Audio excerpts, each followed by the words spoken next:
Hello everybody and welcome to Independent Arts Storytime. Today we'll be reading the second part of chapter 9 of the Box of Delights. Quick recap for you. Kay has gone to the Chester Hills College and has just been swept out of the door. He's used the box to go to the principal room of the house and he's heard Abner Brown telling Chubby Joe the story of two medieval magicians, one who can go back in time and one who can live forever. We think the Box of Delights is part of this mystery. Gee, Joe said with feeling, it isn't often that you're too late. I was too late here, Abner said. Kay saw Abner pull open one of the drawers on the desk. He took out some wrappings and covers of leather, much perished, of rotten wood, of harder wood that was not rotten, and what looked like wool and silk. These were the outer wraps, he said. Inside this jewel case, plain silver, time of James I, marked A.S. for Aurelia Stibra. But the inside box was gone. I had been beaten, as you would put it in your poetical way, on the post by a short head. He'd got all the things at sunset on the night before, just before the rain began. Well, there it was. The box was gone, but it hadn't been gone for long, and the next question was to get it from the man who had it. Who had it? Who'd been digging at Stibra and making inquiries there? It is not difficult to find out in a countryside as lonely as that. The only man who'd been near the ruins was a little old man who played a Punch and Judy show. Cole Hawlings, Joe said. As he calls himself now, Abner said.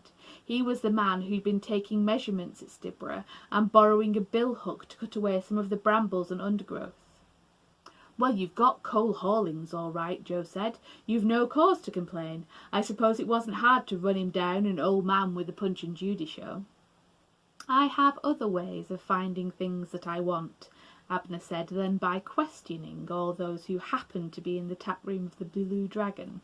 I used certain magical ways, but of course you don't believe in magic, Joe. Well, sometimes, Chief, Joe said. Sometimes you talk in a way that makes me think you've got bats in your belfry. Ah, so you don't believe in magic, Abner said. That's a pity. Just look at me, Joe.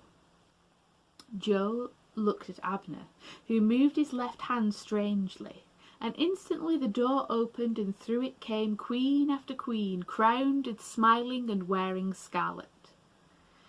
They looked into Joe's face and said, Don't believe in magic, Joe? And then smiled and passed out of the door. And after them came little scarlet horses that whinnied and tossed their manes, and they too looked in Joe's face and whinnied, Don't you believe in magic, Joe? Then immediately it seemed to Kay that the room had disappeared into a waste of thistles and dried grass blowing in the wind. Over this expanse came an old donkey with matted thick fell, one ear lopped down and the other cocked. He trotted up and turned to look at Joe. He looked extraordinarily perverse and very clever.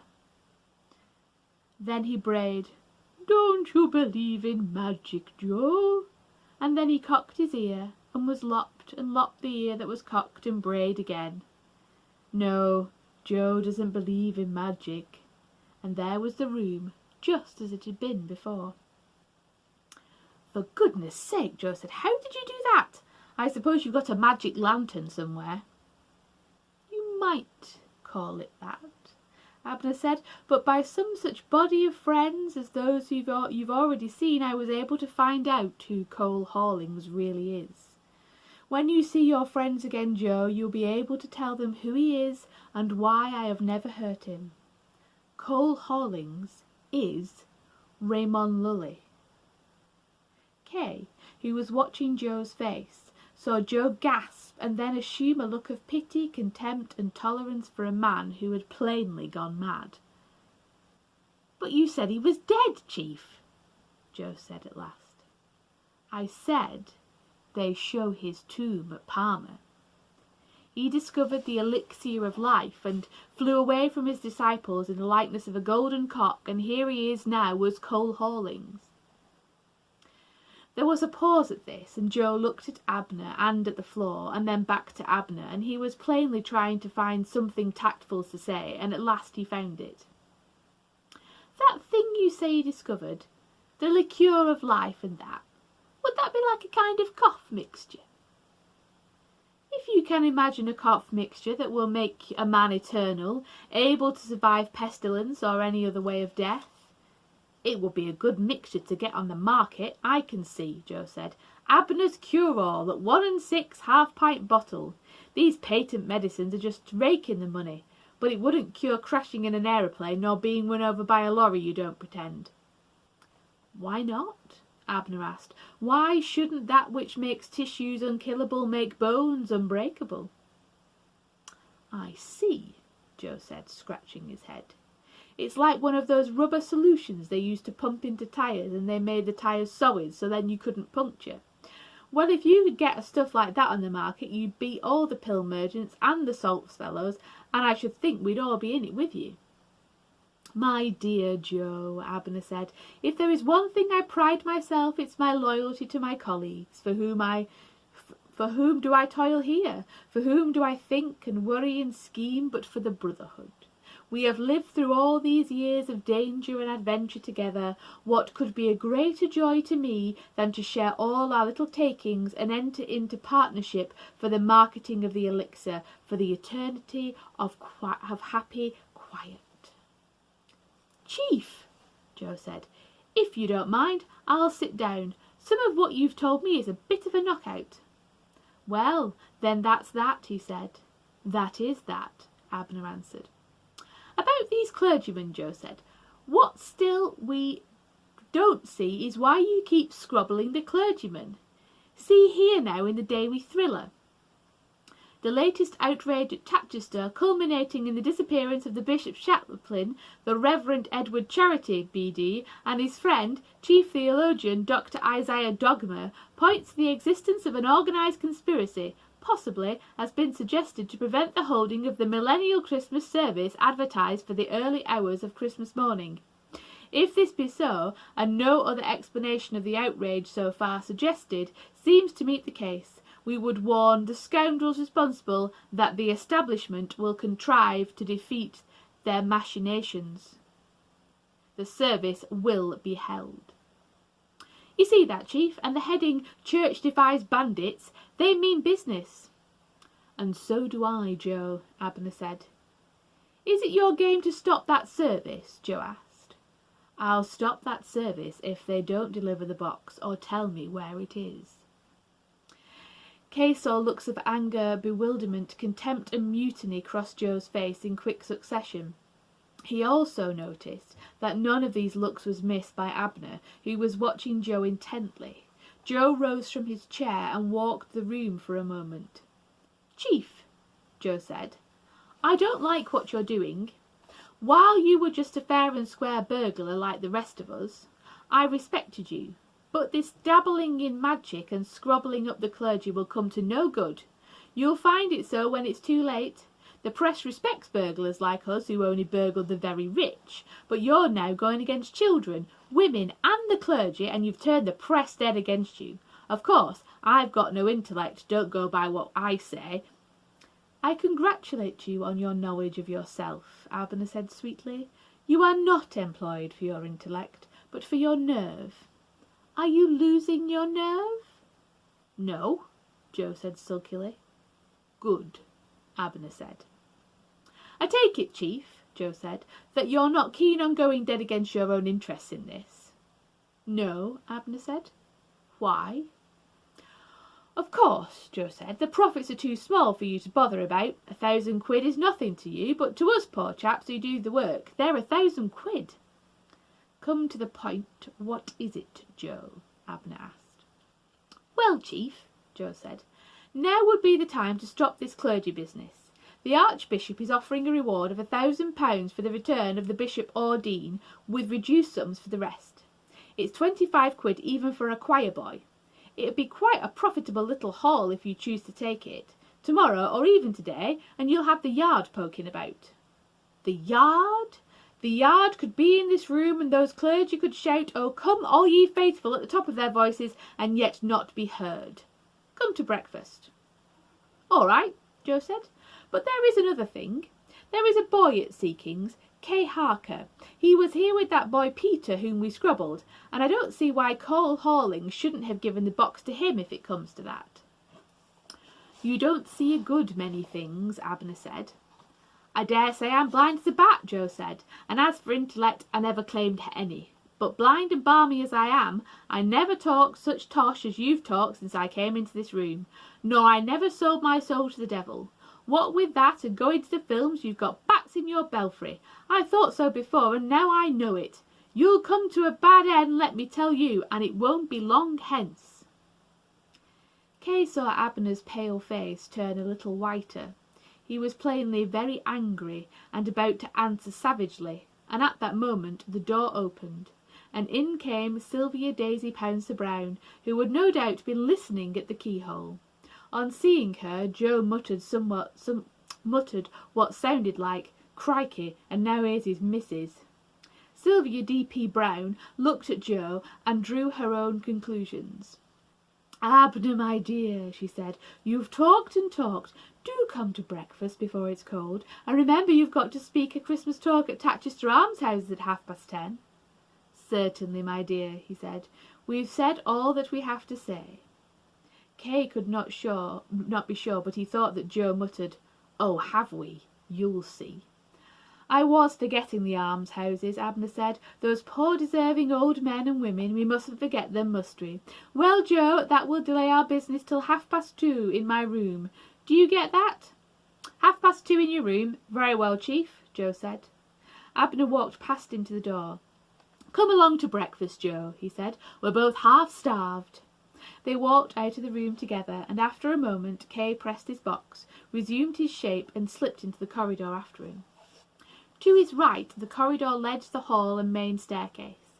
To his left it led to a closed door where breakfast was now in progress. Cups, knives and forks were clicking, and there were many strong smells of bacon and of coffee, and Abner's voice said, "May I beg of you to pass the butter?" Almost in front of Kay, a second corridor led towards the kitchen or pantry, and there, coming from the kitchen, was the old man who'd swept in the hall, carrying a dish on which his eyes were fixed, and he was muttering aloud to himself. "Chop small with best green bacon, add a pinch of powdered cheese, add chopped mushroom, or as some prefer, chopped sardine. Serve hot with melted butter." He tapped at the door and entered. Abner said, "You anticipate my every wish, David. You bring us more when hope was failing." As David closed the breakfast room door, Kay slipped towards the kitchen and the pantry. To his right was the pantry with a dish from which the savoury smell came, and to the left was a big kitchen where a man's voice called, "Jim, you haven't done the scullery floor yet. They'll be inspecting it in a minute." Danger here, Kay thought, and he turned swiftly back on tiptoe and ran towards the main staircase. At the top of the stairs was a long broad corridor with doors and passages opening to left and right, and all the doors were shut and labelled Dean, Sub-Dean, Prior, Sub-Prior, Bursar. Kay opened the bursar's door very cautiously and peeped in. A preoccupied voice said, No, you must wait just a minute longer. I haven't finished the accounts." He slipped back into the passage and shut the door. "Nearly caught here," he said. "I'm much more likely to be caught than discover anything." Then, as he walked along, a door opened down below, and there came the clatter of voices and a rush of feet coming up the back stairs. It came upon him in a flash that these were the younger members of the Brotherhood who'd finished breakfast and were running upstairs to tidy their rooms for inspection. They were shouting together like schoolboys, evidently chasing each other, and they were coming very fast, and he hadn't an instant to lose. "I'll come back at 2:30, he thought, and hear what those two were up to." He turned the knob of the box so that he might go swiftly, and at once he was sped away from those shouting collegiates, and he had yet not before he was seen. He heard one young man cry out, "I say, look, a swallow!" and a second answered, "Rats! Swallows come in April." But now he was borne away upon unseen wings back to his late breakfast at Seekings with the 3 girls, each sure that Peter would be all right, and all thrilled at the disappearance of Mr. Charity and Mr. Dogma. Now, Maria said, they've scrobbled every single clergyman attached to the cathedral. The thriller has got a name for them now, the Red Hot Atheists. Red Hot Atheists at it again, wholesale murder feared, shrieks heard from shuttered house, bloodstains in the snow. The gang has put the clergy's backs up now, Susan said. I'm simply thrilled to think that Maria and Peter have been scrobbled as though they were clergymen, but the whole English church is resolved now to hold that service tonight. You see what the Archbishop says, that they are happy to state that 5 clergy from the diocese have proceeded to Tatches to supply the Christmas services if by any unhappy occurrence the rightful ministers are unable to officiate. They ought not to have mentioned that, Maria said, and now the gang'll scrobble those too, you'll see. I expect they will, Kay said, but all the same, they had to let people know that the services will be held. What makes my blood boil, Maria said, is the cheek of the gang thinking they can prevent the services. Kay did not answer this. He was thinking how very powerful the gang was, and how miserable the beautiful Caroline Louisa must be shut up in the rock with 2 women like she-wolves as guards. After breakfast, he went round to the inspector. If you please, Kay said, would you like to win the Archbishop's reward of £1,000? If you go to the Tatchester barracks and fall out with the Tatchire Blues and raid the Chester Hills College, you'll find the clergy there. I'm sure you would. Why, how you run on about the college, Master Kay, the inspector said. That is what in medical circles is spoken of as a hobsession. No, believe me, the college is all full of young reverends. However would young men like that go on scrobbling the very men who'll ordain them? By an aeroplane that can turn into a motor car and then back into an aeroplane, and it can hover just like a sparrowhawk and settle down in through a roof. Oh no, Master Kay, no aeroplane can do that, none. And the roof isn't that kind, I do assure you. I've been all over that college time and again at some of their jinxes and concerts, and that, believe me. And as for the falling out Tatchers, Master Kay, that's un-English. We in the law, Master Kay, represent the civil power, and there in the barracks they represent armed force, which is what foreigners use. But I saw the aeroplane settle through the roof, I did. And at this moment a car dashed up to the door, and the chief constable of Tatchire was there. Are you there, Drew? He called. Come on, will you? We need every man we can get. We're to give the police protection to the clergy detailed for the duty in the cathedral. Bring a truncheon, you may need it. And the inspector unhooked a truncheon and hurried away in the car. He simply will not believe me, Kay said, and in a few hours it'll be too late. He went back in deep distress to his room at Seekings. And that concludes chapter 9. We'll see you for the first part of chapter 10 tomorrow.